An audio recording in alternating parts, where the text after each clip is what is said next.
Hello and welcome to the interview on France 24. Our guest today is Jamal Ben Omar, a top UN official who's just been appointed as Secretary General Ban Ki-moon's special advisor on Yemen. Jamal Ben Omar previously served as an envoy to Afghanistan and to Iraq, where his job was to facilitate national dialogue. Like Afghanistan, Yemen is struggling to forge a viable state. Former President Ali Abdullah Saleh gave up power, but his loyalists have not. Security in the country is threatened not just by factional fighting, but also by jihadists inspired by al-Qaeda. Jamal Ben Omar therefore has a lot on his plate. He joins us today from New York. Thank you for being on the interview, Mr. Ben Omar. You recently completed a 2-week visit to Yemen. What were your impressions of the main stumbling blocks in the transition? Well, first, let me say that the transition is on track. There is a deal, there is an agreement that was signed in November last year, a deal that we facilitated at the time. And it constitutes a very detailed roadmap for a transition, a peaceful transfer of power. And it is being implemented, largely being implemented. Sure, there are obstacles, there are difficulties, there are challenges, and one of the challenges is the security challenge. Large areas of the country are not under government control. Armed groups are in control of some of those areas. We have seen this in the province of Abyan in the south, where Al-Qaeda and its allied groups, Ansar Sharia, controlled up to 5 cities, set up local administration, started doing administration of justice, ensuring security, delivering, establishing some sort of government until they were thrown out of these areas thanks to President Hadi's effort and his effort to reorganize the army. But we see also clashes from time to time between Houthi groups in the north and other groups, Salafi groups or tribal groups affiliated with the Islah party. So difficulties, yes, challenges, plenty of these challenges, but nevertheless, we have good news in Yemen, and the good news is that Yemenis decided not to go to civil war. They decided to enter into a dialogue, and they made a deal, and this transition deal is on track. On the issue of Abyan, I mean, some analysts have said that the Islamists were only driven out temporarily, that they're lying low, waiting to regroup. So this battle is obviously not over. But presumably the government can't do very much about that because it doesn't control the territory. I think the government made an effort, a very serious effort for the first time, thanks to the efforts of President Hadi. And he mobilized a number of troops and was able to force Al-Qaeda to retreat from these areas, but definitely they were not defeated in the battlefield in a number of these cities. They withdraw, and this is making now the group even more dangerous and lethal since they dispersed in various areas. And we see that there are also attempts for them to go back and regroup in some of these areas.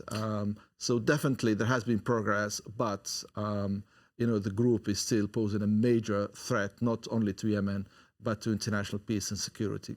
Some people, though, would say that President Hadi doesn't even have control of the army, truly, even in the capital, because there are commanders still, high-level commanders still loyal to the former president, Mr. Saleh.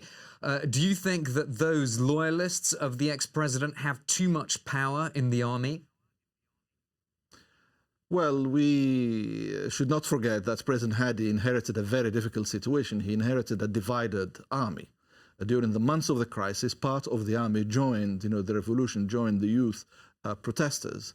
And so the president inherited a very segmented army with different units, with different loyalties. And he made a very serious effort. And here I must say that he exceeded all expectations.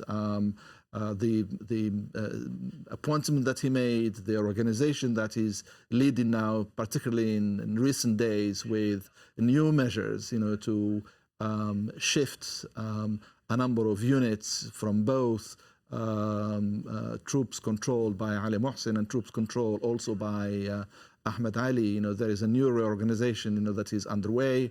And, it means that, the president is increasingly, in control, obviously, of the armed forces and able also to face and mobilize these troops to challenge the Al-Qaeda threat, in the country. So definitely challenges in terms of an army that is very divided, but serious efforts led by the president that are bearing fruit now. Is it true that he can still not enter the presidential palace in Sana'a? I heard reports that the Republican Guard was still loyal to the ex-president and wouldn't allow him into the palace in Sana'a. Have you heard anything about that, or did you see anything when you visited Yemen? What I know is that in previous months, when he made the first military appointment and when he reassigned military officers to other units, there was a rebellion and by some, and some resisted implementing these measures, leading to lots of turmoil and dangerous situation. But President Hadi won this battle. His decrees are being implemented. His decisions have been implemented, and he's taking control. And it is in this new context that he's creating, a new units for the protection of the president in the context of the decisions made in the last few days. Mr. Ben-Omar, just a question about the UN role, because the UN actually passed a resolution, it's Security Council Resolution 2051, which threatens sanctions against those who would hold up the transition in Yemen. Could you tell us a bit more about that and how this resolution could be implemented? First, the Security Council played a major positive role in the Yemeni crisis. The Security Council spoke with one voice when it issued its first resolution, 2041. This resolution called for a peaceful political settlement and for Secretary General to use his good offices to facilitate the settlement. But the Security Council passed recently a new resolution, Resolution 2051, because the Security Council wanted again to speak with one voice in support of this transition, cautioning any individual or group trying to impede this implementation of the transition plan, trying to sabotage the transition, that the Security Council will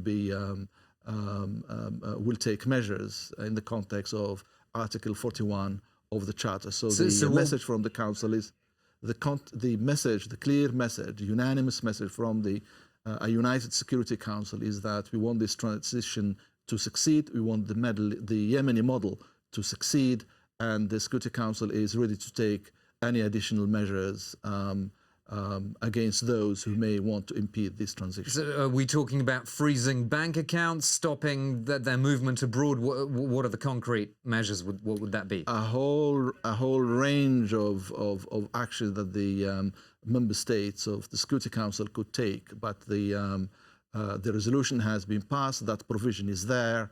At any time, it can be activated. And that was a very clear message to all Yemenis that the international community will not allow those who want to sabotage the transition to succeed.